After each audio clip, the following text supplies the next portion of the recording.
What did you think of the way Kyle Shanahan used Trey Lance in this game? I thought he was effective both times he was in the game. Yeah. I thought the most creative run play was the QB sneak with Juice. Yeah. Was it third Yeah. and one? Yeah, it Yep. was third and one, and it's set up by having Trey Lance, who was just pure eye candy on that play. Nice of Yep. Trey, looked good in the uniform, came out and looked They could good. do And then more of the that with him as eye fourth and candy. They goal, could do more of was that.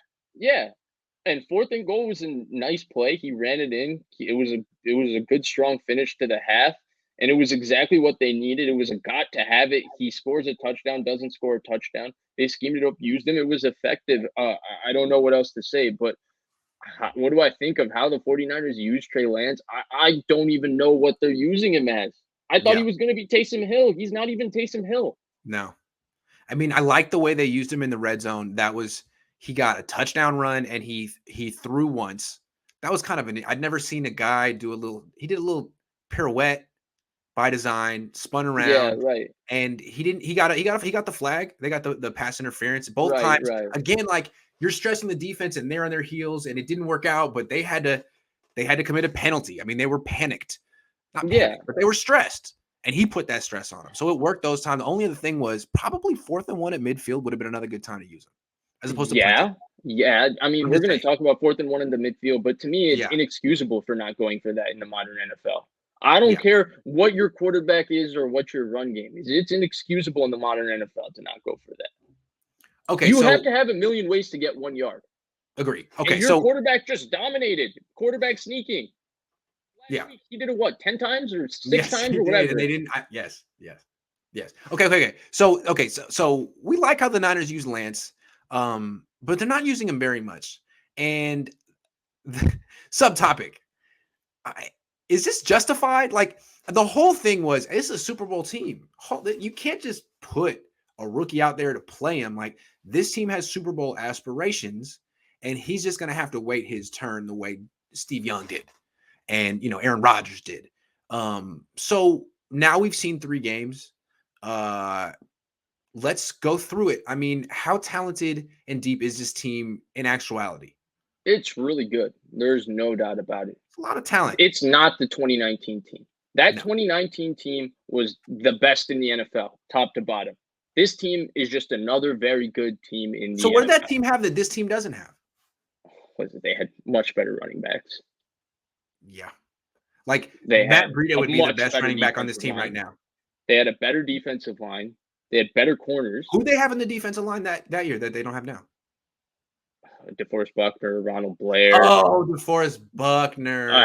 D Ford Yeah, was we'll when talk about he him more played later. that Yeah. season, yeah.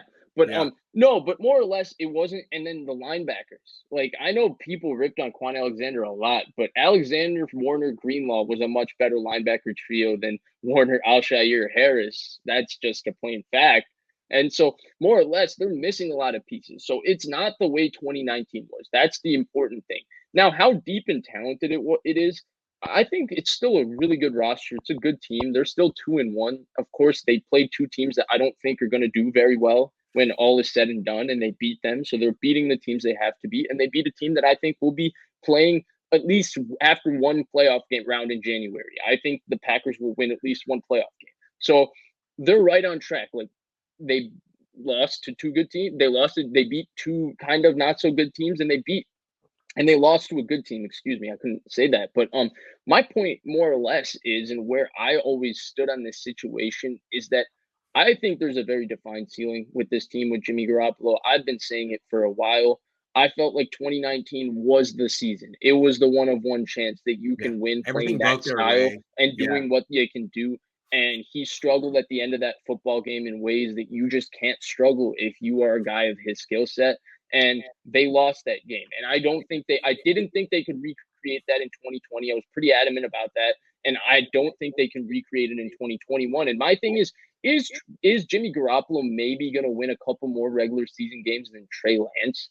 Possibly. But I don't think this team is about 2021 anymore. I think it's about 2022 and 2023 when Trey Lance is in the middle of his rookie contract, because that's when you can restack this team and rebuild a new version of 2019. Because I was talking about this on my Twitter Spaces yesterday.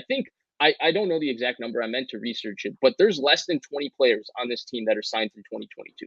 So the Yeah. roster that Trey Lance will be playing with in 2022 is not going to be this team. It's not going to be a defensive line with DJ Jones being one of the starters and K'Wan Williams in your secondary, and like guys like there will be a lot of turnover. The Ross Dwellys, a lot of these guys that have been around through this team are going to walk, and they're going to rebuild this team, and they're going to have money to do it because their quarterback is very cheap. So if you're building towards that, to me, this season was always about just develop him and get him his experience. If you win 9 games with Trey Lance starting, to me, that's a bigger win than winning 11 and losing in the first round of the playoffs with Jimmy Garoppolo. That's what I felt. Real quick, let me say why, because it seems to me if you want Trey Lance to start next, it seems like that's the plan. Like, look, we're going to give Jimmy one more year, and then we'll trade him at the end of the year because he's going to do great, and then we'll start Trey Lance next year. How can you really just move on from Jimmy next year if Trey Lance didn't play really much this year? I mean, now he's just a young guy who hasn't played in 2 years, and he still might not be ready. How do you make that? It doesn't seem like an easy transition to make if he sits all year. Yeah, but Like you're I don't know stuck in why this people limbo think forever. I don't. Yeah, but I don't know why people think they can't compete with Trey Lance.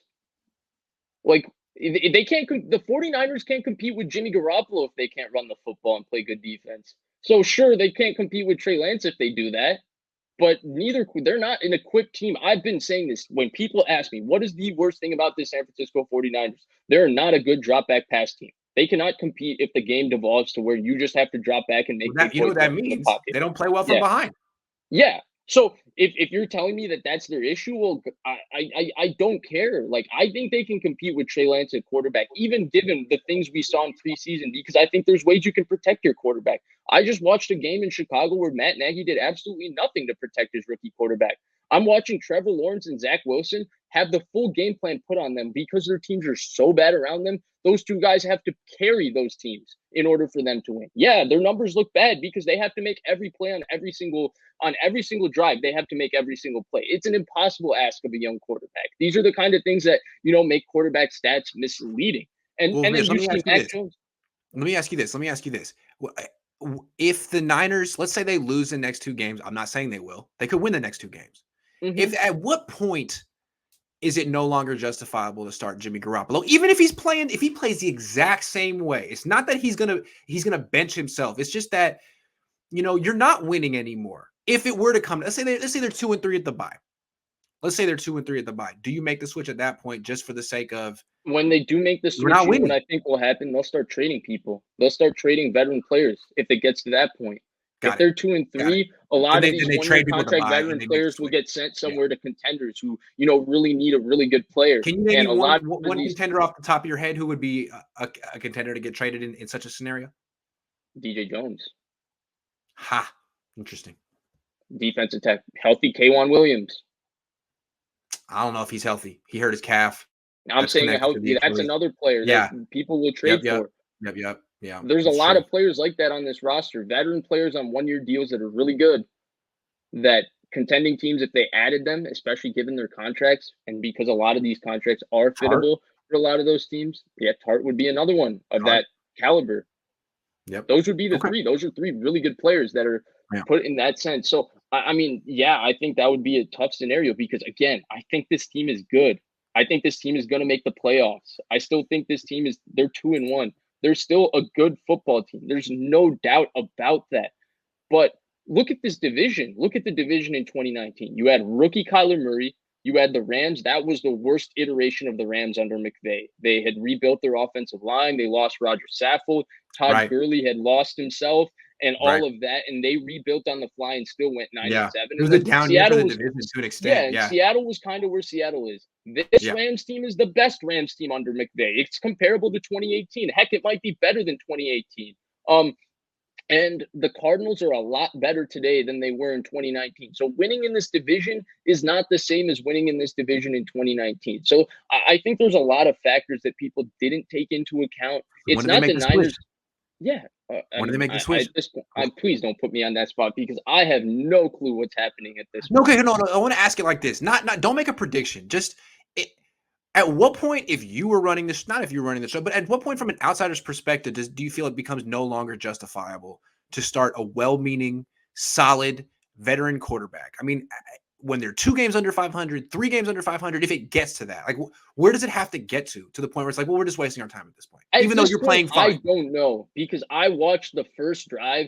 I watched the game against Philly where you're missing a wide open outcut to Mo Sanu that you got to make. You're missing Brandon Ayuk over the middle of the field on a little dagger route that again you got to make. And I see throws like that, and it's like at some point, like we're always talking about the excuses, the fact that Josh Sweat was in his face. He's got to make that throw, and that's where I sit and I think how bad do you think Trey Lance can be if you think that if you don't even want to give him a chance and see what he Like, can do? They won't is he even just going to see. fumble the snap? Because Jimmy did that.